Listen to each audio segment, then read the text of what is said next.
Hello दोस्तों, मेरा नाम है ब्रजेश और मैं आपको रियल फिजिक्स के मैट्रिक्स में ले जाना चाहता हूँ। जैसा कि टॉपिक देख रहे हैं हिस्ट्री ऑफ टाइम, तो सबसे पहले हम लोगों के दिमाग में फिजिक्स में आता है what is time. Time is ultimate dimension which measures everything. मतलब जितने डायमेंशंस हम जानते हैं, कहते हैं ना कि हमारा वर्ल्ड 3D वर्ल्ड है। तो 3D वर्ल्ड है तो XYZ करके हम 3D वर्ल्ड की बात करते हैं। मूवीज़ 2D 3D में ऐसे कहते हैं 3D मूवीज़ है, 4D मूवीज़ की बात होने लगी। तो आखिर डायमेंशंस क्या है जिसमें फोर्थ डायमेंशन टाइम क्यों हुआ और टाइम के बारे में डिटेल। क्योंकि डेली लाइफ में हम लोग डेली लाइफ में बात करते हैं कि कितना टाइम हो गया, इतना टाइम ले लिए, पेपर का 3 घंटे का टाइम है ना। हर समय की बात होती है। ये देखिए कि हर समय की बात होती है, वक्त की बात होती है। हमारा वक्त था, हमारा वक्त आएगा, अपन का टाइम आएगा, है ना।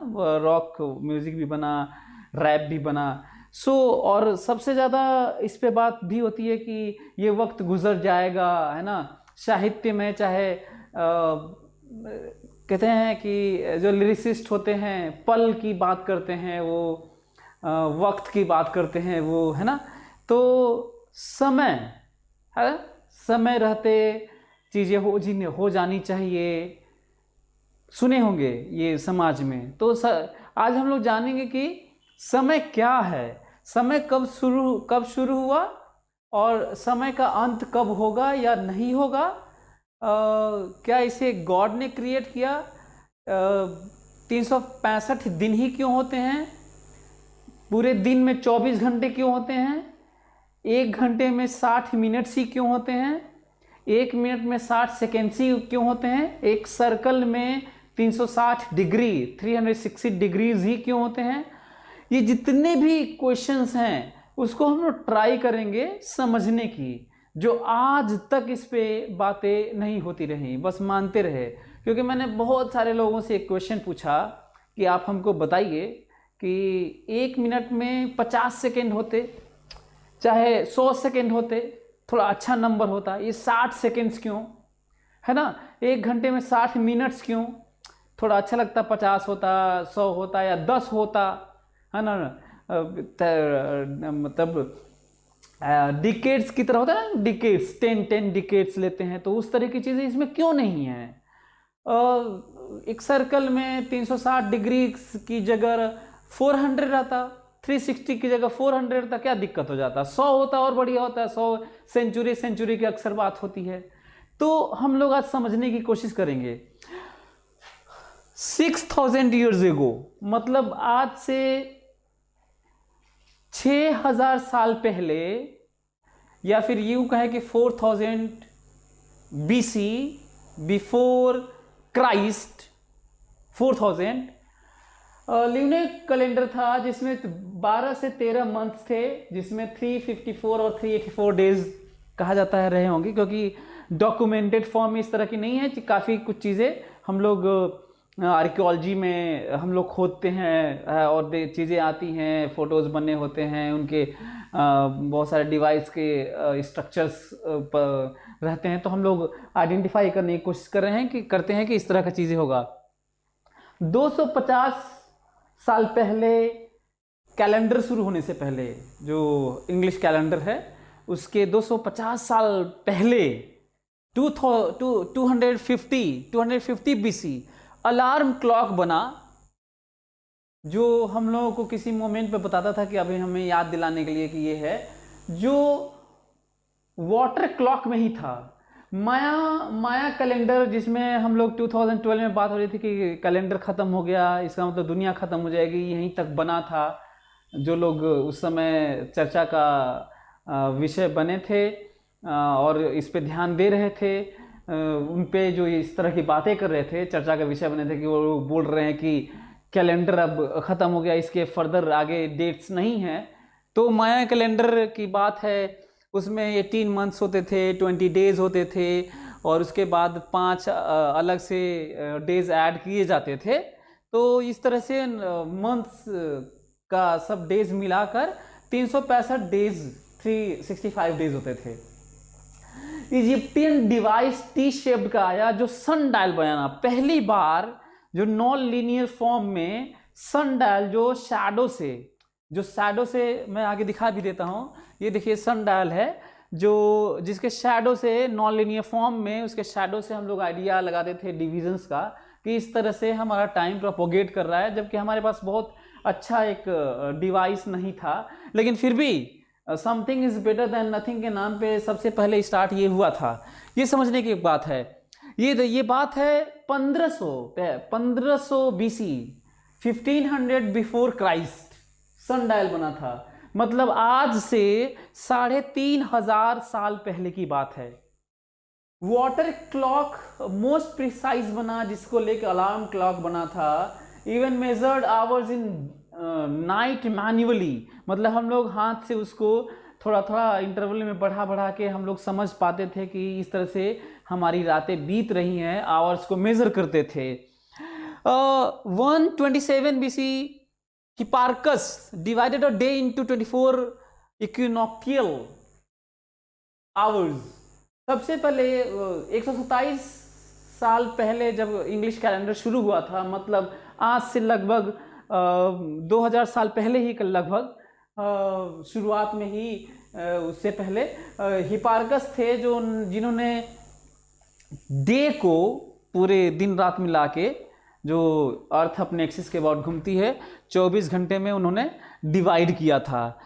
10th सेंचुरी में सेकेंड वर्ड जो यूज किया गया था वो पर्शियन स्कॉलर थे अल बिरूनी, जो फर्स्ट टाइम उन्होंने सेकेंड वर्ड यूज किया था, और डे यूज किया था, आवर यूज किया था, मिनट्स यूज किया था। मतलब ये वर्ड कहाँ से आए हैं वो भी मैं आपको बता रहा हूँ, ये 10th सेंचुरी में आए हैं। 11th सेंचुरी में Chinese invented first mechanical clock. Chinese वैसे भी इन सब चीज़ों में बहुत माहिर हैं, जो चीज़ों को छोटे स्केल पे प्रोग्रेसिव लगते हैं, स्मॉल स्केल पे, तो उन्होंने इस टेक्निकल स्किल काफ़ी ज़्यादा स्किलफुल माने जाते हैं, तो उन्होंने मैकेनिकल क्लॉक बनाया था, चाइनीज इन्वेंट किए थे। 15th सेंचुरी में गैलीलियो ने एक्यूरेट टाइम क्लॉक बनाया, जो Christian Huygens made a pendulum clock. Huygens ने पेंडुलम क्लॉक बनाया, और जोस बुर्गी ने मिनट्स हैंड बनाए। ये समझना एक और बड़ी बात है, ये तब की बात है 15th सेंचुरी के अराउंड। 1967 में इंटरनेशनल स्टैंडर्ड एसआई सिस्टम से डिफाइन किया गया कि सेकेंड की वैल्यू कितनी होगी। ये भी एक रिकॉर्ड के तौर पे लिया जा सकता है हिस्ट्री ऑफ टाइम में। सनडायल है। अब हम लोग चलते हैं, देखते हैं ये 6000 साल पहले तक की बात मैं पीछे में किया। अब ये देखिए, रियली में बहुत ज़्यादा अच्छे से समझाने की कोशिश और समझने की कोशिश मानी जाती है बेबीलोनियन सिविलाइजेशन में। बेबीलोनियंस थे ना, वो सेक्साजेसिमल को यूज़ किया था। अब मैं वो रीज़न बताने जा रहा हूँ कि आखिर एक सर्कल में 360 डिग्रीज क्यों होते हैं, 1 घंटे में 60 मिनट्स क्यों होते हैं, 1 आवर में 60 मिनट्स क्यों होते हैं, 1 मिनट में 60 सेकेंड्स क्यों होते हैं, ये अब मैं बताने जा रहा हूं। उसका नाम सेक्साजेसिमल सिस्टम है, जो काउंटिंग 60s में काउंट करता है। अब क्वेश्चन उठता है कि 60 वाला क्यों फिगर लिया गया। उसका रीजन है, फर्स्ट टाइम सुमेरियंस यूज किए थे 10-10 डिवीजन का। उन्होंने कहा था कि हम दिन को 10 घंटे में 10 डिवीजन करेंगे और रात को 10 डिवीजन करेंगे। लेकिन आपको पता होगा कि सुबह होते ठीक से सुबह होने में टाइम लगता है, और शाम होते शाम होने में, फिर रात होने में टाइम लगता है। उन्होंने कहा कि ये बड़ा गड़बड़ है, ये पूरा ना ही दिन है ना ही रात है। तो दोनों एंड पे उन्होंने दिन में भी 1 घंटा पहले जोड़ दिया, 1 घंटा बाद में जोड़ दिया, और रात में भी 1 घंटा पहले जोड़ दिया, 1 घंटा बाद जोड़ दिया। मतलब दोनों में 2-2 घंटा जोड़ दिया, 12-12 घंटे का हो गया, और हो गया 24 घंटा। नहीं तो वो तो पहले तो अच्छा ही डिवीजन किए थे 10-10 का। Got it. ये 2 घंटा क्यों जुड़ के 24 हुआ, उसका रीजन आपके सामने है। सुमेरियन ने सबसे पहले, सुमेरियंस इसको यूज किए थे। Reason for 60 seconds in a minute and 60 minutes in an hour. So 60 is the smallest number which is divisible by first 60 numbers 1 2 3 4 5 and 6. 60 smallest number है जो पहले 6 नंबर सेक्साडेसिमल के अनुसार, जो 60 के टर्म में हम लोग ले जाने वाले हैं चीज़ों को, वो 60 सबसे छोटा नंबर है जो पहले के 6 नंबर से डिविजिबल है। इससे छोटा नंबर नहीं है जो इन 1 2 6 से डिविजिबल हो। ये रीज़न है 60 चूज करने का। तो अब आप लोगों को समझ में आ गया होगा कि 60 क्यों चूज किया गया था। Why 360 degree in a circle, इसका वही रीजन है। बेबीलोनियंस सेक्साडेसिमल सिस्टम को फॉलो किया। 360 has highest number of divisors up to its own value. यदि हम 3 डिजिट में बात करें तो सबसे ज्यादा हाईएस्ट डिविजर्स रखने वाला 360 ही नंबर है, जिसके डिवाइजर्स आप पता करिएगा 1 2 3 4 5 6 ऐसे करते हुए अब 24 डिवाइजर्स मिल जाएंगे आपको। 24 डिवाइजर्स इसके, और this list number having highest number of divisors 24 divisors है। ये समझना भी एक बड़ा इंफॉर्मेशन है कि क्यों बेबीलोनियन इनका यूज किए। अब आप देखिए ना, इसको मैं और बारीकी से ध्यान दिया तो समझा कि यदि पॉलीगन, रेगुलर पॉलीगन भी बनाना है आपको, तो रेगुलर हेक्सागन एक ऐसा रेगुलर पॉलीगन है जिसमें सेंटर से जितना दूरी होता है उतना ही रेगुलर पॉलीगन का साइड लेंथ होता है। यदि इससे आप कम कर दिए, पेंटागन कर दिए, स्क्वायर कर दिए, इक्विलेटरल ट्रायंगल कर दिए, इससे कम कर दिए तो साइड लेंथ ज़्यादा हो जाएगा और सेंटर से वर्टेक्स की दूरी कम हो जाएगी। और यदि इसे ज़्यादा कर दिए, हेप्टागन कर दिए, ऑक्टागन कर दिए, डेकगॉन कर दिए, अनडेकगॉन कर दिए, है ना, डोडेकगॉन कर दिए 12 साइड का, ऑक्टागन कर दीजिए 8 साइड का, तो साइड लेंथ उसका कम हो जाएगा और सेंटर से दूरी ज्यादा हो जाएगा। मतलब regular hexagon is a special regular polygon having distance from centre to the vertex is equal to the length of sides. ये समझना एक बड़ी बात है। और आप देखेंगे 360 क्यों, वो मैं बता चुका हूं, और उसको डिवाइड किया गया तो 60 डिग्री भी आया। ये भी इंटरेस्टिंग पॉइंट है, समझने वाला है ना। अब 360 का एक और देख सकते हैं एग्जांपल। 360 को 2 में डिवाइड करोगे तो ये होगा, 360 को 3 में डिवाइड करो 120 होगा, 4 में डिवाइड करोगे 90 होगा, ठीक है। लेकिन अब मान लो 100 लिए होते, कोई 100 ले लेता, जो एक ज़्यादा अच्छा नंबर माना जाता है 360 से कहीं ज़्यादा अच्छा, तो आप कहेंगे तो 50-50 तो होगा, 25-25 4 में तो होगा। लेकिन ये देखिए डेसिमल में चला आया, इसीलिए नहीं लिया गया, है ना, कि नंबर ऑफ डिवाइजर्स ज़्यादा करके हम ज़्यादा आसानी से चीज़ों को डिवाइड कर सके। अब आते हैं concept of time in Hinduism. Concept of time in Hinduism, time is God. हालांकि रिलीजन कब शुरुआत हुई, ग्रेजुअली कब चीज़ें कहाँ से कहाँ पहुँच गई, बड़ा मुश्किल है।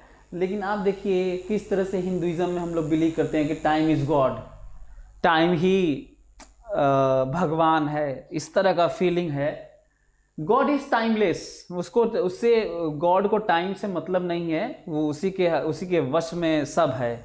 वो देखे होंगे महाभारत रामायण, जब कि मैं ही समय हूँ, न मेरा आदि है न मेरा अंत है, ऐसे कहते हुए। Anyway, so time is manifestation of God, ये भी क्लियर मैसेज।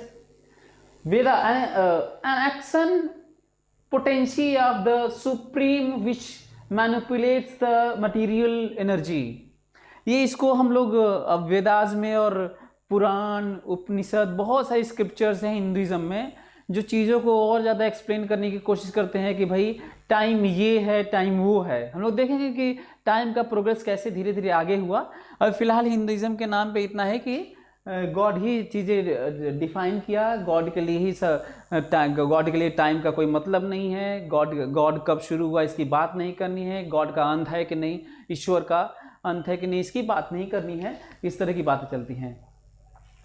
ये देखिए साइक्लिकल वर्ल्ड मतलब रीबर्थ वाला, री इनकारनेशन। इन्हीं क्षितिजल पावक गगन समीरा पंच तत्व मिल बना शरीरा। इन पंच तत्व क्षितिजल पावक गगन इन सब मिल के इन्हीं में से लोग चीज़ें जन्मते हैं, बच्चे होते हैं, एडल्टहुड आता है, फिर ओल्ड एज, फिर इसी मिट्टी में मिल जाते हैं, कहानी ख़त्म हो जाती है। फिर वो आत्मा वाला है ना आत्मा मरती है, न कोई मारता है, ये अपना कपड़े की तरह शरीर बदलती है, इस तरह का मैसेजेस है हिंदुइज्म में। तो वो चीज़ यहाँ पे मैं आपको दिखाने की कोशिश कर रहा हूँ। यहाँ पे टाइम का अलग माना जाता है कि 4 युगाज हैं, सतयुग, कलयुग, द्वापर एंड त्रेता। सबसे बड़ा देखिए इस एज में वो डिवीजन में दिखाया गया कि 17,28,000 ईयर्स का सतयुग होता है, 4,32,000 जिसमें हम लोग जी रहे हैं कलयुग होता है, 8,64,000 ईयर्स का, 8,64,000 ईयर्स का द्वापर होता है, और त्रेता होता है 12,96,000 ईयर्स, है ना। तो ये इस तरह के हम लोग युगाज का ये है। अभी फिलहाल हम लोग इस एरा में है, इस युग में है। हाँ, युगाज का ये कॉन्सेप्ट है। Anyway, concept of time in Islam क्या है? वो कहते हैं कि अल्लाह क्रिएटेड टाइम मोर और लेस सेम टाइप का। और day of Allah is like 1000 years of what we count. हमारे लिए जो 1000 साल है, हजारों साल हमारे लिए जो होता है वो अल्लाह के लिए केवल एक दिन होता है। इस तरह का टाइम है। ऐसा लग रहा है जैसे टाइम, रिलेटिव टाइम का कॉन्सेप्ट इस्लाम में ज़्यादा है, जो कि काफ़ी करीब एक तरह से कह सकते हैं जो रिलेटिविटी की थ्योरी है। मैं ये इसको वो नहीं सर्टिफाई नहीं कर रहा हूँ, बस मैं बता रहा हूँ कि इस तरह का कॉन्सेप्ट है। अब मैं इसमें नहीं जा रहा हूँ कि कौन सही है रिलीजन, कौन गलत है, किसमें कितना कहाँ से आया, ये सब चीज़ें तो बड़ा मुश्किल है कहना, क्योंकि अल्लाह क्रिएटेड टाइम तो ना ही ये अल्लाह ही जानता होगा, ये फिर हम लोग कैसे जान गए, है ना। साथ में एक है कि mention in Quran hell 1 day is equal to 1000 years. Worm hole में 1 day is equal to 50,000 years. Worm hole मतलब एक नया, भले ये वर्ड एग्जैक्टली ना आया हो लेकिन मीनिंग वही है। This worm hole kind of through which we can transfer our body or something from here to there without elapsing much time. तो speed of angels is almost speed of light. Light के speed का 99.99999% of speed of light observe देखा गया है। जो फरिश्ते, जो angels होते हैं, परियां, वो इतनी स्पीड से चलती हैं जो मैन आउटसाइड फील्ड, जो मैन का आउटसाइड फील्ड है उसका। अच्छा, angels can travel from one galaxy to another through worm hole within seconds. That is true obviously, worm hole. तो ये भी एक समझने वाला पार्ट है। ये सब हाँ कहाँ मेंशन है वो समझिए। कुरान में इस तरह के कॉन्सेप्ट है, दिस इंटरप्रिटेशन ऑफ सम आयत एंड लाइक दैट। ओके, सो ये है उसमें कि ये जितने भी समुंदर और सूरज, चांद, तारे जिसने बनाया सब अल्लाह ने क्रिएट किया। इस तरह की चीज़ें तो है ही। एनीवे, क्रिश्चियनिज्म में it categorises into presentism which regards only the present as real, and eternalism which assigns reality equally to the past, present and future। ठीक है, टैप टू क्या क्या ये तो ओके। सो हम देखें कि पास्ट, प्रेजेंट और फ्यूचर को इसमें हम लोग डिवाइड किए हुए हैं और कहते हैं कि प्रेजेंट इज रियल। एनीवे, ये बाइबल में मेंशन है, तो ये तो मैं ऐसे ही आपको लेके दिखाया हूँ कि एक बाइबल है जो इस क्रिश्चियनिज्म में एक स्क्रिप्चर है जिसको लोग पढ़ते हैं। एनीवे, बाइबल में God as being temporal within time and timeless outside time, दोनों, टाइम के अंदर भी टाइम के बाहर ही गॉड है, उसके ऊपर उसके आगे पीछे कुछ नहीं, वही है। Neither the world calendar nor clock is used in the Bible, मतलब बाइबल में ना ही क्लॉक की बात है ना ही कैलेंडर, इन सब की बातें नहीं है। God knows the end from the beginning, भगवान ही है, गॉड ही है जो शुरू से लेकर अंत तक जानता है सारी चीज़ें, बाकी किसी के बस में नहीं है। अब ये कैसे लोग जान गए कि वही जानता है, वो कितना जानकार रहा होगा, ये एक अलग मुद्दा है, उस पर नहीं जाना चाहता मैं। इसमें भी अलग अलग season of advent, season after the Epiphany and so on, इसमें भी बहुत सारे सीजन्स की बात होती है बाइबल में भी। तो इसका डिटेल अपना अलग से किसी, अब मैं शुरू कर दिया ना, ये कहते हैं ना रियल फिजिक्स का मैट्रिक्स, जब शुरू कर दिया तो शुरू कर दिया। अब मैं आपको इसी तरह का बताता रहूँगा, ब्लैक होल पे अलग से बनाऊंगा, इसी पे अलग से बनाऊंगा, फिर हिंदुइज्म के अपना जो परसेप्शन है, जो इंटरप्रिटेशन है, गीता का अपना अलग कहानी, कृष्णा ने क्या कहा, कितना ट्रू है, कितना क्रॉस है, कितना बैटल है साइंस के साथ, सब चीज़ें देखेंगे हम लोग बाद में। एक एक चीज़ों पे हम लोग बात करेंगे कि ब्लैक होल रियली में dwarf, neutron star, birth of moon, birth of sun, birth of galaxy, big bang, big crunch, कितनी पॉसिबिलिटीज़ है, सब डायमेंशंस की बात करेंगे, स्ट्रिंग थ्योरी की बात करेंगे, है ना, कुछ भी नहीं छोड़ेंगे, सारा चीज़ समझने की कोशिश करेंगे लॉजिकली, है ना, एक एक चीज़ को समझने की कोशिश करेंगे। एनीवे, फिलोसफिकली अब देखना है हम लोग को, फिलोसफिकली हिराक्लिटस, ये बात है इनकी लगभग पौने 500, 475 BC, 535 BC से लेकर 475 BC, मतलब जब चीज़ें इंग्लिश कैलेंडर शुरू हुआ था उससे 500, 400, 500 के बीच में ये थे जो अपनी बातें रखे टाइम को लेके, परमिनाइट्स थे जो उन्हीं के पैरेलल में 515 में अपनी बातें रखे। सोक्रेटिस एक बड़ा नाम है जो एक सीरीज ऑफ उनके शिष्य रहे, उनके शिष्य रहे जो चीज़ें बताते रहे। प्लेटो उन्हीं के शिष्य हैं, अरिस्टोटल फिर उनके शिष्य हैं। ऐसे तो सोक्रेटिस के शिष्य प्लेटो, प्लेटो के शिष्य अरिस्टोटल। सोक्रेटिस का टाइम था 300 से लेकर 400 के बीच में, प्लेटो का था 300 से लेकर 400 के बीच में, क्योंकि उन्हीं के शिष्य थे। और हाँ, अरस्तु फिर थोड़ा, अरिस्टोटल फिर थोड़े बाद में आ गए, तो ये 300 वाले 300 और 400 के बीच में वो भी रहे हैं, है ना। तीन ही जनरेशन की बात है, तो ये तो 100 साल में आ ही जाएंगे तीनों लोग। कि कहे क्या वो समझने के, हिराक्लिटस ने कहा कि no man ever steps into the same river twice, everything flows including time, every present changes. उन्होंने कहा कि टाइम चेंज होता रहता है, आप अपने पैर को, उन्होंने कहा कि no man ever steps in the same river twice, मतलब आप जब पैर पानी में डालते हैं रिवर में और फिर दोबारा डालते हैं तो सेम रिवर में नहीं डालते हैं, क्योंकि रिवर बदल चुकी है, पानी बदल चुका है, पानी बह रहा है, वह रिवर अब नहीं है जिसमें आप पहली बार पैर डाले थे। उसी तरह का फ्लो है टाइम का, और पूरी दुनिया का चीज़ें चेंज हो रही हैं। कितना इंटरेस्टिंग है नहीं।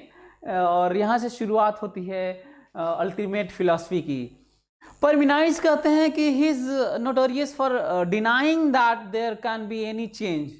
इतने खतरनाक थे ये, बहुत जिद्दी थे, और उन्होंने कहा वो किसी भी चेंज से डिनाई किया, कहे कि means that there is no flow of time, all apparent changes is merely illusion. इतना बड़ा स्टेटमेंट, डरावना स्टेटमेंट है ये।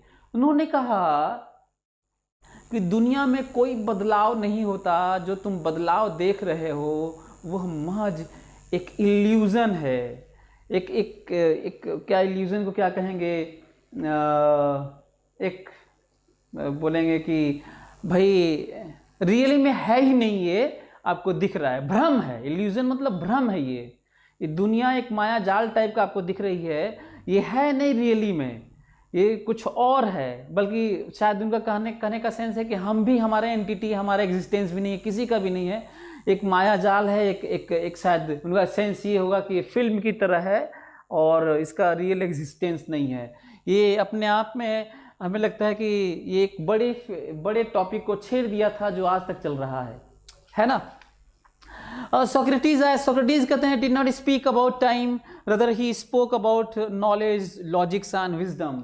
ये बल्कि ज़्यादा अच्छा काम किए, कहे कि हम टाइम में फंसने वाले नहीं हैं। I am not going to talk about this bloody time, मैं बात करूँगा नॉलेज की, विजडम की, यूथ को आगे बढ़ाने की, लॉजिक्स की, रैशनैलिटी की बात करूँगा। जो पहले सुपरस्टिशन है, जो आडंबर है, उनको मैं तोड़ूंगा और बात ज्ञान की करूँगा। तो इसीलिए इनका और भी बड़ा नाम है, सबसे बड़ा नाम आता है सोक्रेटिस का। उसके बाद इनके प्लेटो आते हैं। Time is identified by periods of motion of the heavenly bodies. अब ये कहते हैं कि टाइम का महत्व तभी है जब हम मून को देखते हैं, सन को देखते हैं, स्टार्स को देखते हैं, इन सब को चलता हुआ सारी चीज़ों को हम देखते हैं, उन्हीं से हम टाइम की बात करते हैं। चेंज को देखते हैं तो टाइम की बात करते हैं, नहीं तो टाइम की बात नहीं कर पाते। तो उसी से रिलेट करते हैं ये प्लेटो, जो कि उस टाइम के लिए बहुत बड़ी बात थी, ये कहना भी। फिर आते हैं उन्हीं के शिष्य आते हैं Aristotle. Time is the number of motion in respect of before and after. उन्होंने कहते हैं कि टाइम की बात तब है जब हम बिफोर एंड आफ्टर की बात करें कि this and after, this that is after, मतलब दो चेंज की बात कर रहे हैं। वो कह रहे हैं कि चेंज ही चेंज से टाइम है या टाइम के साथ चेंज है, ये म्यूचुअल है। जो मोर और लेस हिराक्लिटस और परमिनाइड्स और उस तरह की चीज़ें जो थी, उसी से कुछ मिलता जुलता है ये। गैलीलियो फादर ऑफ मोशन के नाम पे, काइनेमेटिक्स के नाम पे जाने जाते हैं। He give idea of time as comparing heart beat, pulse rate to pendulum swing cycle. He used symbol T first for pendulum and projectile motion. Imagine करो, अच्छा पॉइंट है। टाइम के लिए जो T यूज हुआ, इन्होंने सबसे पहले यूज किया था, हार्ट बीट से रिलेट किया था इन्होंने, और पेंडुलम वाला जो क्लॉक था इन्होंने ही बनाया था, उसी से रिलेट किया था। इंटरेस्टिंग। गैलीलियो का जहाँ देखो वहाँ गैलीलियो कुछ ना कुछ कंट्रीब्यूट किए हुए हैं फिजिक्स में, उस टाइम में, उस एरा में। इनके बिना बड़ा मुश्किल था चीज़ों को समझ पाना, एटलीस्ट कम से कम हेवनली सेलेस्टियल बॉडीज़ को और मोशन को, है ना, फोर्स को। इवन आता है न्यूटन, जो father as overall father of physics कहे जाते हैं। न्यूटन का की बात होती है, he believed absolute time. Absolute time exists independently of any perceiver and progresses at the consistent pace throughout the universe. उन्होंने कहा कि टाइम एब्सोल्यूट है, वो अपने पेस से चलता रहता है, ये इस पे डिपेंड नहीं करता कि चीज़ें कितने रेट से हो रही हैं, बल्कि ये इसका अपना पेस, अपना स्पीड सेम रहता है ना। तो ये भी एक बड़ा स्टेटमेंट था उस टाइम के लिए। लेकिन तब तक आइंस्टाइन आया, उन्होंने खारिज कर दिया न्यूटन को। उन्होंने कहा कि टाइम इज, इन्होंने दो थ्योरी दिया। स्पेशल थ्योरी ऑफ रिलेटिविटी कहा जाता है कि उस टाइम में बहुत कम लोग समझे थे, और दूसरा है बाद में और आया कि जनरल थ्योरी ऑफ रिलेटिविटी। दोनों, इस पे हम लोग बाद में और चर्चा डिटेल में करेंगे, क्योंकि जब लोग ही नहीं समझ पाए आइंस्टाइन की बातें, तो अब जाके लोग समझ रहे हैं तो अब बातें कर सकते हैं। लेकिन उस टाइम में तो इनकी बात ही नहीं समझ में आती थी। इतना कॉम्प्लेक्स चीज़ को इन्होंने सिंपलेस्ट फॉर्म में कह देते थे, जो बात ही नहीं हुई कभी इससे पहले। यहाँ तक कि न्यूटन जिसको मानते थे, उन्होंने न्यूटोनियन जो भूत सवार था उन्होंने खारिज कर दिया सिरे से। लेकिन लोग नहीं माने, यहाँ तक कि 5 बार नॉमिनेट हुए नोबेल प्राइज़ के लिए, लेकिन अवार्ड इनको नहीं मिला। यहाँ तक कि इनको फोटो इलेक्ट्रिक इफेक्ट के सेटअप पे नोबेल प्राइज़ मिला है। जो बड़े बड़ी चीज़ें दिए उस पर नहीं मिला, छोटी चीज़ पे दे दिया गया। एनीवे, वो अलग बात हो गई।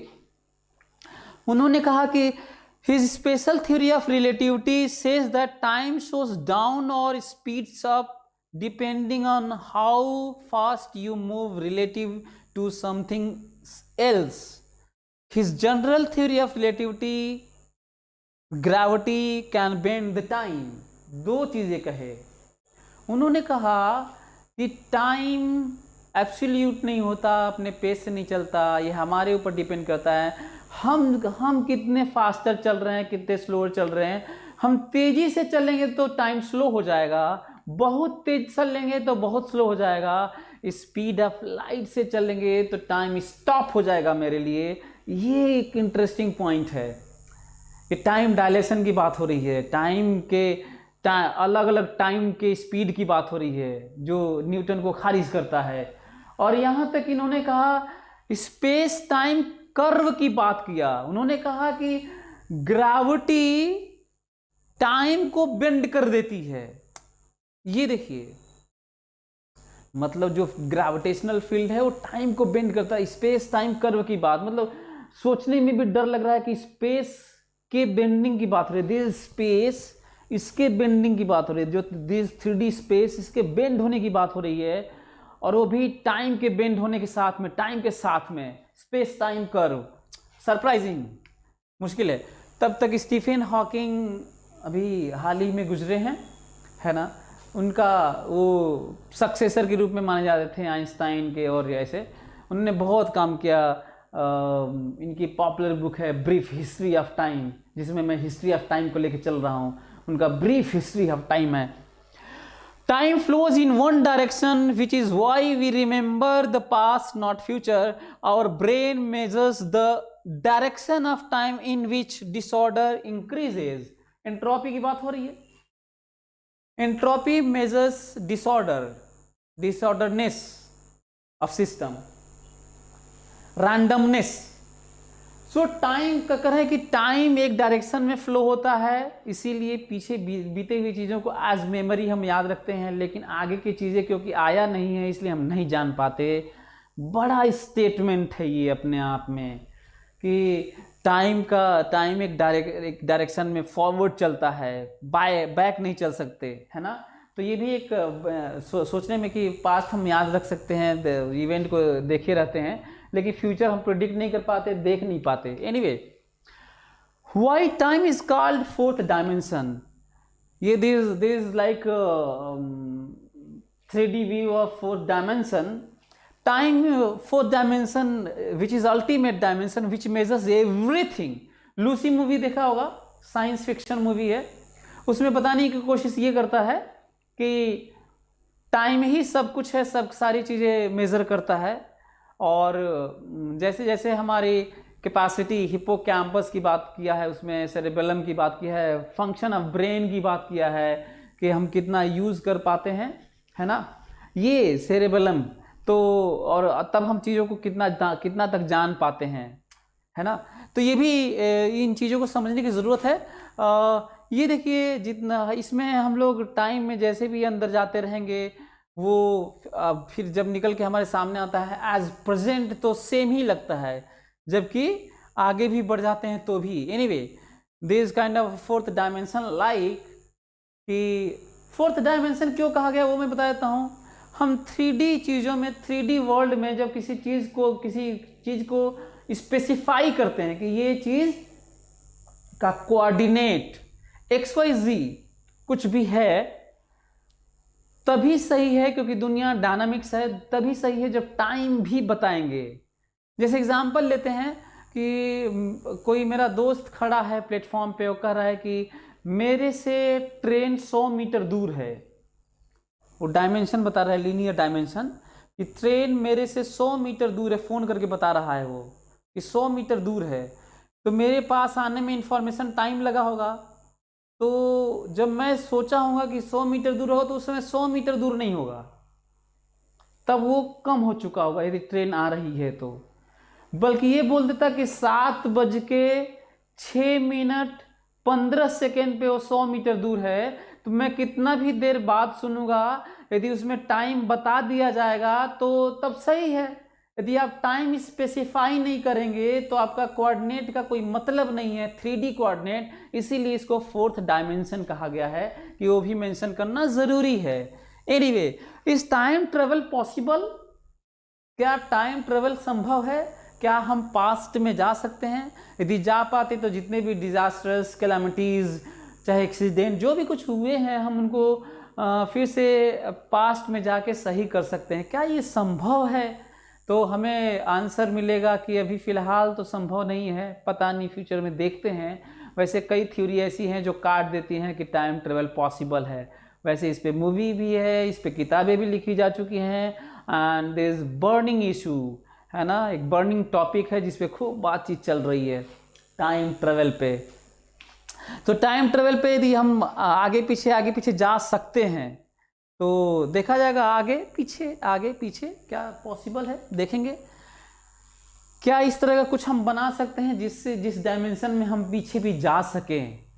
क्या ये पॉसिबल है कि हम पीछे जाके अपनी चीज़ें करेक्ट कर सकें, जो चीज़ें मिसहैपनिंग हुई हैं?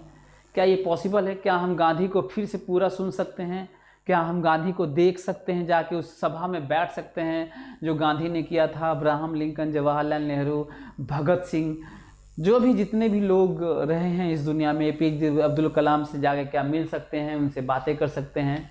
ये एक अलग पॉइंट है कि क्या हम लोग एक ऐसा टनल ऐसा बना सकते हैं रिसाइकल करके जो हिंदुज़म में है, क्या वो हम लोग प्रैक्टिकली कहीं पे इस तरह डिवाइस बना सकते हैं?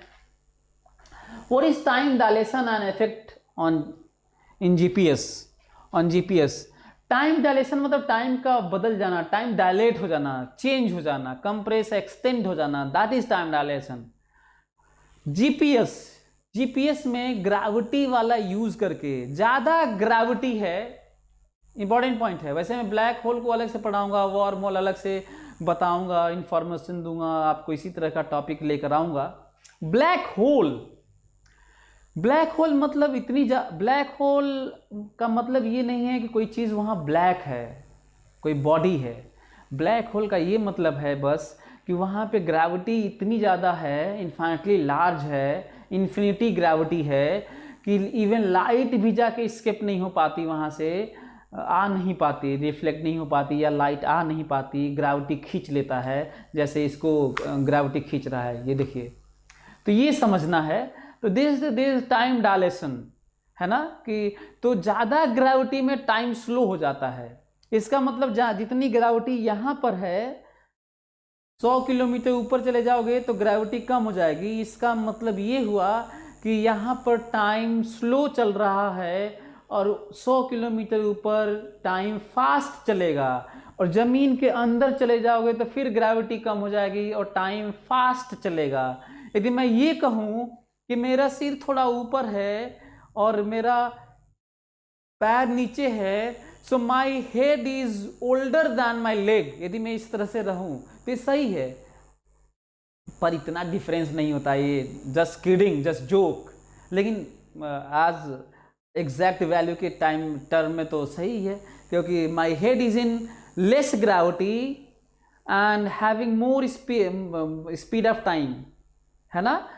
तो टाइम यहाँ पे ज़्यादा तेज़ी से बीत रहा है और पैर का ज़्यादा ग्रेविटी में है। तो ब्लैक होल के पास बहुत ज़्यादा ग्रेविटी होता है, इसीलिए टाइम बहुत स्लो होता है। और यही रीज़न है कि ये देखिए, यदि मैं टाइम डायलेशन की बात करूं, जीपीएस में जो जीपीएस की बात हो रही थी, यदि हम लोग इसको काउंट ना करें, जो सैटेलाइट होता है जहाँ से इमेजेस लिए जाते हैं और फिर हम लोग लोकेशन सेंड करते हैं, जाना होता है, तो यदि टाइम डायलेशन का यूज़ ना करें जीपीएस सिस्टम में, उसको करेक्ट, उसको लेके टाइम डायलेशन को लेके करेक्ट ना करें, तो आपको सरप्राइज होगा। जो 10 मीटर का एरर आता है, पता है ना, कि कहीं पे किसी पर्टिकुलर टारगेट पे पहुंचना है आपको, तो 10 मीटर के इर्द गिर्द बताने लगता है जीपीएस कि आप पहुंच गए। आपको पता है टाइम डायलेशन वाला कंसिडरेशन नहीं होता, तो कई किलोमीटर पे ही बताने लगता पहुंच गए। पता चला 2 किलोमीटर दूर आपका घर है और जीपीएस कर है पहुंच गए, तब तो खोज चुके घर आप। लेकिन 10 मीटर का रहता है तो आप खोज लेते हैं, उसमें भी एरर है। हालांकि दुनिया में कोई भी डिवाइस या मशीन बनी नहीं कि उसका लिस्ट काउंट हो जाता है, उसका एरर शुरू हो जाता है। एनीवे, तो ये देखिए टाइम डायलेशन में कितना सिंपल सा है कि ये देखिए, this is 2d/c time, this is 2d/c time, but here आप यहाँ पे देखो, यदि स्पीड ऑफ लाइट के कंपैरिजन में चल रहे होगे या स्पीड ऑफ लाइट से चल रहे होगे, तो चीज़ें किस तरह से बदल रही हैं वो भी देखने वाली बात है। दिस इज लेंथ, मतलब यदि लाइट, ये मिरर है जिसमें लाइट यहाँ पे टॉर्च जलाया गया तो लाइट ऐसे जाएगी या मिरर से रिफ्लेक्ट होकर नीचे आएगी, ये देखिए। और यहाँ पे कुछ और होगा, यदि जलाया गया है ऐसे, लेकिन जाना तो ये ऐसे पड़ेगा क्योंकि वो तो स्पेसशिप में है जो very close to the speed of light है, that is 99.9999% of speed of light. तो यहाँ पे दिखेगा कि डिस्टेंस कवर्ड ही अलग हो गया, this time dilation, got it. Black hole जिसकी मैं बात कर रहा था कि black hole is nothing but a space where gravity is so much higher that even light cannot be escaped from there, है ना। तो this black hole kind of, अलग से हम लोग बात करेंगे इस पे। Why time moves forward always? इसका रीजन है कि जो डायनामिक्स है फिर से रिकवर नहीं होता है, एंट्रोपी बढ़ती चली जाती है। रैंडमनेस इसका, यदि कोई कली है तो थोड़ा खिला और खिला फूल बन गया तो फिर से ये जो प्रोसेस हुआ था फिर ये रिवर्सिबल नहीं है। तो क्योंकि चीज़ें जो नेचर में चीज़ें इस तरह की हैं जो रिवर्सिबल नहीं है, जो टाइम के साथ भी बात करते हैं, इसलिए हम लौटा नहीं पाते। आप कर लीजिए अपने क्लॉक में टाइम वापस कर लीजिए हाथ से, इससे दुनिया की चीज़ें बदलने वाली नहीं है, वो उसी को लेके टाइम बना है। ये भी एक, how time is related to entropy. जैसा कि मैं बता रहा था कि ये देखिए चीज़ें जो बदल रही हैं दुनिया में, ये भी समझने वाली बात है कि जब चीज़ें दुनिया में बदल रही हैं इतनी फास्ट, तो क्या रिवर्स कर सकते हैं उनको? जो सेलेस्टियल बॉडीज़ हैं, जो गैलेक्सी है, जो एक्सपेंशन ऑफ यूनिवर्स है, आपके बस में नहीं है। चाहे उसको टाइम कहिए चाहे टाइम मत ही कहिए, फर्क नहीं पड़ता। जो चीज़ें हो रही हैं उनको आप लौटा नहीं सकते। ये भी एक पॉइंट है। What is time machine? क्या ऐसा टाइम हम लोग बना सकते हैं, टाइम मशीन जिसमें हम ट्रेवल करके पास में जा सकते हैं? तो इस पे बात मैं कर चुका हूं।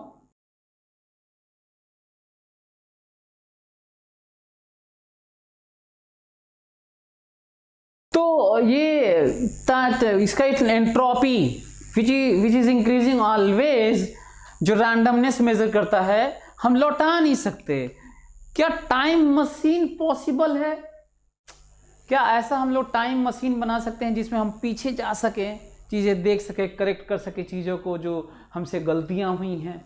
तो इस पे जैसा कि मैं बताया बुक लिखी जा चुकी है, मूवी बन चुकी है। तो ये सब साइंस फिक्शन है, देखते हैं कि आगे क्या हो पाता है।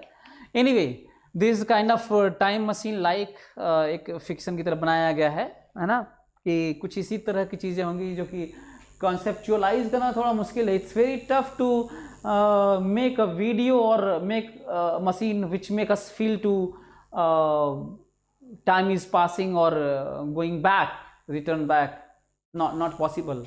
अभी तक तो ऐसा ही है। anyway, ये देखो फिर से वही, यदि इसको टाइम कंसिडर करें तो क्या ऐसे गया फिर लौट आया, चाहे गैलेक्सीज स्टार्स गए फिर लौट आए, क्या पॉसिबल है? एक्सपैंड हो गया फिर ऐसे आ जाए, क्या पॉसिबल है? नहीं, है ना। तो ये anyway, what is twin paradox? Twin paradox का मतलब है कि यदि ट्विंस मतलब दो बच्चे, जुड़वा बच्चे पैदा हों, एक ही साथ पैदा हों, जुड़वा बच्चे हैं, एक ही साथ पैदा हों, और एक को very close to speed of light, 99.99% speed of light से उसे स्पेसशिप में ट्रेवल करें वो, और घूम फिर के आए पूरा दुनिया देखो कि इधर से उधर पूरा गैलेक्सी में भ्रमण करके, सरप्राइजिंगली वो उसी तरह लगभग रहेगा, और दूसरा वाला 60-70 साल का बूढ़ा हो चुका होगा, जबकि दोनों साथ पैदा हुए थे। क्यों? स्पेशल थ्योरी ऑफ रिलेटिविटी कहती है कि जब स्पीड ऑफ लाइट के करीब होते हैं तो टाइम स्लो हो जाता है, और स्पीड ऑफ लाइट के बराबर हो जाते हैं फोटोन पे यदि कोई बैठ पाए और उतने ही तेज से चल पाए। फोटोन, लाइक फोटोन को ही मान लो, इसमें कई तरह के मूवीज भी इस तरह के बनी, स्पीड ऑफ लाइट से जा रहा है, टाइम का बदलाव नहीं हो रहा है। तो ये ट्विन पैराडॉक्स वही वाली बात है कि देखो ये एक स्पेसशिप में जो स्पीड ऑफ लाइट से गया तो यहाँ पे इसकी ज़िंदगी ही ख़त्म हो गई, अभी वो वैसे ही है। ट्विन पैराडॉक्स में दो जुड़वा बच्चे हैं, है ना, दो जुड़वा बच्चे हैं, और ये गई उधर, वहाँ से लौट के आई। शुरू में दोनों जुड़वा थे, ये गई घूम फिर के आई इधर उधर से, अभी वो वैसे ही है, यहाँ पे अपनी ज़िंदगी जी रहा है, ये गायब गायब दिखाया जा रहा फिलहाल तो। और जब वो लौट के आई तो अभी वो वैसे ही है, ये बुढ़ा हो चुका है। This twin paradox. क्यों? क्योंकि टाइम इज रिलेटिव, आप कितने स्पीड से चल रहे हैं उस पर डिपेंड करता है। एनीवे, ये देखिए स्पेस टाइम को यदि कोई चादर हो और उस पर एक भारी बॉल रख दीजिए तो जो बेंड हो रहा है, इसी तरह की स्ट्रक्चर की कुछ बात होती है स्पेस टाइम कर्व की। ये भी एक पार्ट है समझने का। एनीवे, ये देखिए अर्थ के कारण या किसी प्लैनेट के कारण या स्टार के कारण या गैलेक्सी के कारण या सैटेलाइट, नेचुरल सैटेलाइट के कारण, जो हैवी मास है, हेवनली बॉडीज, उनके कारण स्पेस टाइम कर्व देखिए दूर वाला फ्लैटन रह गया ऐसे ही, लेकिन पास वाला किस तरह से बेंड हो रहा है स्पेस टाइम ग्रेविटेशनल फील्ड के कारण, आप देख सकते हैं सामने। Interesting, very interesting. What is grandfather paradox? अब आप कहेंगे कि ग्रैंडफादर क्यों, फादर क्यों नहीं है, ग्रैंडफादर क्यों नहीं? उसका भी रीजन मैं बता दूंगा। फिलहाल देखते हैं what is grandfather paradox. Grandfather paradox time travel को रिजेक्ट करता है। किस तरीके से? कहता है कि यदि हम पीछे गए टाइम में तो ग्रैंडफादर यदि पैदा हुए, उसे उनको पैदा होते ही मार दूं मैं ग्रैंडफादर को, अपने दादा को मैं पीछे टाइम में जाके मार दूं पैदा होते ही, तो मेरा फादर तो जन्म लेगा नहीं, क्योंकि ग्रैंडफादर तो मर गया पैदा होते ही, और फादर जन्म नहीं लेगा तो मैं भी जन्म नहीं लिया, और मैं भी जन्म नहीं लिया तो फिर मारा कैसे? साइकिल है। ये देखो, I am born, create time machine, go into past, kill grandfather, father not born, I am not born, I don't create time machine, I cannot go into past, grandfather alive, father born, I am born.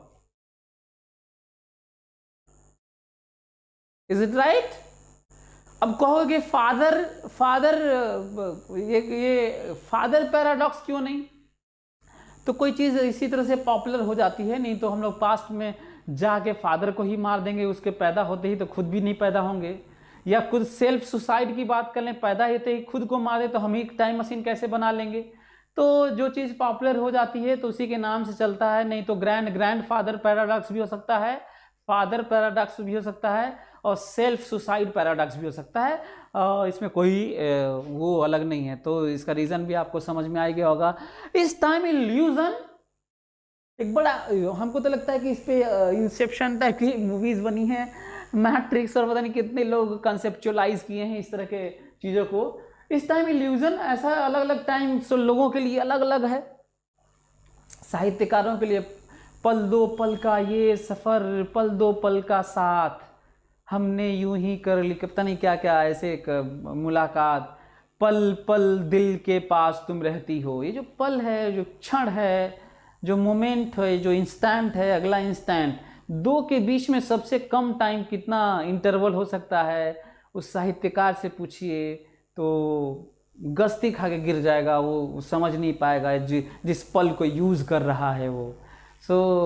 इतना आसान नहीं होता, भले ही लोग lyrics लिख देते हैं, है ना। तो क्या ऐसा तो नहीं है कि टाइम इल्यूजन है, हम जिसको बनाए हुए रियली में ऐसा कोई अस्तित्व तो नहीं है, दुनिया बस चल रही है, हम लोग उसको क्वांटिफाई करने की कोशिश में लगे हुए हैं, जबकि रियलिटी ऐसी कुछ नहीं है। इस टाइम मेमोरी, क्या जो हमारे जो पास्ट हैं, जो हम जिनको याद किए हुए, उससे रिलेट करके बस टाइम की बात कर सकते हैं, इसके अलावा सही में कोई अस्तित्व नहीं है। क्या मेमोरी को ही टाइम कहा जाए तो सही है? मतलब हमारा ब्रेन टाइम को टाइम कहता है तो है, नहीं तो रियली में इस तरह की कोई चीज़ नहीं है। क्या ये बात सही है?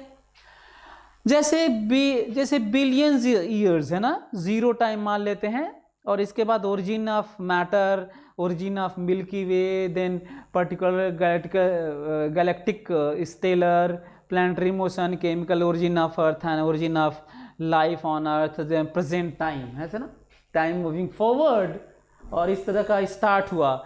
वैसे मैं बता दूं कि जो बिग बैंग की बात होती है, जहाँ से क्रिएट हुआ 13.6-13.7 बिलियन ईयर्स अगो स्टार्ट हुआ था, ऐसा कैलकुलेशन में आया है है ना। अभी तो कहने में तो कुछ और आ रहा है कि भाई एक ऐसा भी स्टार डिस्कवर हुआ है जिसका जिसका time 14 billion years plus minus 0.6, इस तरह की भी बात हो रही है। अभी ये सच हो जाएगा तो पहला वाला गलत हो जाएगा, खैर उस पर नहीं जाता हूँ। तो क्या what is minimum time interval, is it delta T 10⁻43 second. Calculation में ये आ चुका है कि 10⁻43 second is minimum time interval, मतलब दो क्षण के बीच में ये टाइम इंटरवल है। और इस थ्योरी से लगता है कि time is not continuous, it is discrete quantity, granular form में है। यदि ग्रैनुलर स्ट्रक्चर है टाइम का तो फिर बीच में क्या है, ये एक बड़ा पॉइंट है। और इसी बात पे स्पेस की भी बात हो रही है। तो क्या इसका मतलब ये हुआ कि बिग बैंग जो कहा जाता है, जहां से पूरा ब्रह्मांड की उत्पत्ति हुई, व्हेन वाज टाइम स्टार्टेड, यदि कोई कहे when was time started this big bang happening, जब ये बिग बैंग हुआ एक point of singularity, infinite temperature था, इनफाइनाइट डेंसिटी थी, और एक ही पॉइंट पे पूरा कंप्रेस्ड फॉर्म था, and everything was created from nothing that is pin pointed. वहाँ से ब्लास्ट हुआ वैसे, और चीज़ें फिर एनर्जी का फॉर्म ऐसे। कहा जाता है फिजिकल लॉज एग्जिस्ट नहीं करते थे, उससे पहले टाइम का कॉन्सेप्ट नहीं था, कुछ भी नहीं था, फिजिकल लॉज भी नहीं थे। इसका मतलब जरूर फिजिकल लॉज एग्जिस्टेंस में अगले मोमेंट पे आया होगा। यदि अगले मोमेंट पे आएगा तो कितने देर बाद, कम से कम आया होगा 10⁻43 सेकेंड आफ्टर, क्योंकि उस समय तो फिजिकल लॉज थे नहीं। जिस समय big bang at the point of explosion था तो उस टाइम तो था नहीं। इसका मतलब उसके बाद फिर बहुत सारी चीज़ें एनर्जी से, फोटोन, न्यूट्रॉन, इलेक्ट्रॉन, प्रोटॉन सब बने, फिर एलिमेंट्स बने, फिर मैटर बने, है ना, बहुत सारी चीज़ें हुई। अब तो डार्क एनर्जी, डार्क मैटर, बहुत सारी चीज़ें बात हो रही हैं, cosmic battle of anti matter matters, सब हम लोग बात करेंगे बाद में एक एक टॉपिक को लेके। इस रियल फिजिक्स का मैट्रिक्स जो है चैनल रियल फिजिक्स का, इसमें सारा बात करेंगे हम लोग। फिलहाल बिग बैंग जो दिख रहा है, ब्लास्ट, इसे बिग बैंग कहा गया। इसी के बाद पूरा ब्रह्मांड क्रिएट हुआ। रिलीजन लोग कहते हैं कि ब्रह्मा ने क्रिएट किया, इस्लामिज्म में है कि खुदा ने क्रिएट किया, क्रिश्चियनिटी में है कि गॉड ने क्रिएट किया, है ना। सब अलग अलग अपना सब बताते हैं। मैं किसी को गलत सही नहीं कहने आया हूँ। एज बीइंग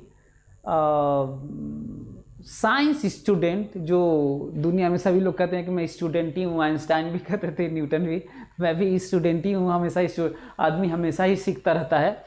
तो इस time and space related as minimum dimension space as Planck constant 10⁻35 metre. क्या रियली में स्पेस भी डिस्क्रीट है? This space is discrete, not continuous. क्या minimum dimension which can be measured with very sensitive device 10⁻35 metre. यदि एक dimension इतने metre का है तो कितना मिनिमम एरिया हो सकता है, मल्टीप्लाई कर लो इतना ही का, तो 10⁻70 मीटर स्क्वायर हम लोग एरिया, मिनिमम एरिया हो सकता है। और कितना मिनिमम वॉल्यूम हो सकता है, 10⁻35 इंटू 10⁻35 इंटू 10⁻35। ठीक है, कितना हुआ बताओ? 10⁻⁻105 मीटर क्यूब, इतना ही वॉल्यूम आप मिनिमम मेजर कर सकते हैं, और इतना ही होता है ये कहा जा रहा है अब स्पेस को ग्रैनुलर स्ट्रक्चर में। और ये भी क्यूबिक वॉल्यूम टाइप का लग रहा है। क्या इस लेवल में क्यूब रह पाएगा? क्या वो स्फेयर में कन्वर्ट हो जाएगा? क्या उसे पॉइंट कहेंगे हम? एक बड़ा मुद्दा है, ये सब सवाल है, और ये सब लिमिट में जा रहा है, लिमिटिंग केस में जा रहा है, टेंडिंग में जा रहा है, रिलेटिव में जा रहा है, रिलेटिव थ्योरी में जा रहा है ये। एनीवे, तो हमें लगता है कि वही वाला पार्ट है। यदि स्पेस को हम लोग छोटे छोटे ब्लॉक्स में माने तो हम 10⁻⁻⁵ मीटर क्यूब को ही मेज़र कर पाएंगे। ये एक अच्छा पॉइंट है जिसको, तो ये स्पेस जो सामने देख रहे हो ये क्यूबिक से मिलकर हमारा स्पेस बना हुआ है, विच इज़ डिस्क्रीट, जो पचा पाना मुश्किल है। टाइम को डिस्क्रीट पचा पाना मुश्किल है क्योंकि कहा जा रहा है this minimum time interval packet के टर्म में है ना। बड़ा अजीब सा है। एनीवे हमें लग रहा है कि आपको ये देखिए बेंडिंग है। यदि आइंस्टाइन के अनुसार यदि अर्थ है मून घूम रही है, मून घूम रहा है, तो वो not due to force of attraction between earth and moon, बल्कि इसलिए घूम रहा है क्योंकि अर्थ ने ग्रेविटेशनल फील्ड से स्पेस टाइम को बेंड कर दिया है and that is bound to move on that bend space time surface. मतलब एक चादर है स्ट्रेट कर दो, उसमें एक 20 kg रख दो तो चादर ऐसे हो जाएगा, और उसमें कोई चीज़ बॉल को ऐसे कर दो तो, क्योंकि चादर अब ऐसे हो चुका है, उसमें कोई बॉल छोड़ दोगे तो ऐसे ही घूमेगा। इमेजिन कर पा रहे हो, गड्ढा टाइप का बन जाएगा। ये समझाने के लिए कि किस तरह का बेंडिंग होता है हैवियर मास सेलेस्टियल हेवनली बॉडीज से। तो हमें लग रहा है कि आप लोगों को अच्छा, is truth illusion like hallucination? क्या ये बात कहीं ऐसा तो नहीं है कि मैं भी नहीं हूँ, दुनिया में कुछ भी नहीं है, ये फिल्म की तरह चल रहा है, हम हैं ही नहीं, हम लोग केवल परसीव कर रहे हैं। जैसे फिल्म फोटो भागता है वैसे एक एक लेयर फोटो का गैप है और एक एक फोटो भाग रहा है, वही हम परसीव कर रहे हैं। ऐसा तो नहीं है कि दुनिया में किसी भी चीज़ का एग्जिस्टेंस नहीं है, ये सब परसेप्शन है ब्रेन के लेवल पे, ब्रेन के लेवल पे सब परसेप्शन है। ये मैं देख रहा हूँ कि सामने कैमरा है तो वो मैं बस ब्रेन हमें दिखा रहा है, रियली में है नहीं। टच भी करूँगा तो वो टच भी महसूस करवाएगा पर है नहीं। तो क्या कहीं ऐसा तो नहीं है? तो बहुत सारे लोगों का ये भी मानना है कि रियल में इस तरह का कोई भी चीज़ नहीं है लाइक दिस, है ना। तो मैं इसी के साथ चीज़ें ख़त्म करना चाहूँगा कि क्या सच बस हेलुसिनेशन है? सच जो हमें हेलुसिनेशन से समझते हैं आप लोग, हेलुसिनेशन मतलब आपको वो चीज़ दिखे जो हो ही ना। जैसे मैं देखूं कि वहाँ पे मेरे पापा हैं, लोग हेलुसिनेशन जिनको हो जाता है, डिजीज़ है ये, उनको ये जॉन नैश की एक मूवी है ब्यूटीफुल माइंड, पता नहीं यू माइट हैव सीन। सो उसमें हेलुसिनेशन पे ही बनी हुई है, इस तरह का सिजोफ्रेनिया पे है कि चीज़ें वो दिखने लगती हैं, तो उसके लिए तो रियल ही है, जिसको दिखता है उसको तो रियल ही है, दूसरों को नहीं दिखता है तो अब नहीं है। तो क्या ऐसा तो नहीं है कि वही वाला हेलुसिनेशन दुनिया के सभी लोगों के अंदर में है, लेकिन सभी हेलुसिनेशन का शिकार हैं? बल्कि शिकार क्या है, यही है ही, this is not a kind of disease, this is reality. क्या यही तो, क्या कहीं यही तो नहीं सच है? चलिए, मैं बहुत ज़्यादा कंफ्यूज करना नहीं चाहता। अब टाइम वाला चैप्टर हमारा ख़त्म हो गया, which is ultimate dimension to measure everything, every changes. मतलब टाइम के रिस्पेक्ट में हम चीज़ों को मेजर करते हैं। तो टाइम का जो टॉपिक था वो ख़त्म हुआ, लेकिन अब शुरू होगा एक एक टॉपिक, छोटे छोटे, black hole, dwarf hole, tunnelling, quantum theory, quantum computing, galaxy, birth of moon, birth of sun, birth of earth, big bang, big crunch, string theory, quarks and many more. कुछ भी बचेगा नहीं। एस्ट्रोनॉमी की सारी चीज़ें मैं आपके पास लेके आऊँगा, डिटेल में ट्राई करूँगा कि मैं आपको वास्तविकता से अवगत करवा सकूँ और साइंस के फील्ड में फिजिक्स को महसूस करवा सकूँ, कॉन्सेप्चुअलाइज जो चीज़ें हो चुकी हैं वो आप तक पहुँचा सकूँ। सो रियल फिजिक्स के मैट्रिक्स में आपका इसी तरह से स्वागत करता रहूँगा, कुछ ना कुछ पहुँचाता रहूँगा।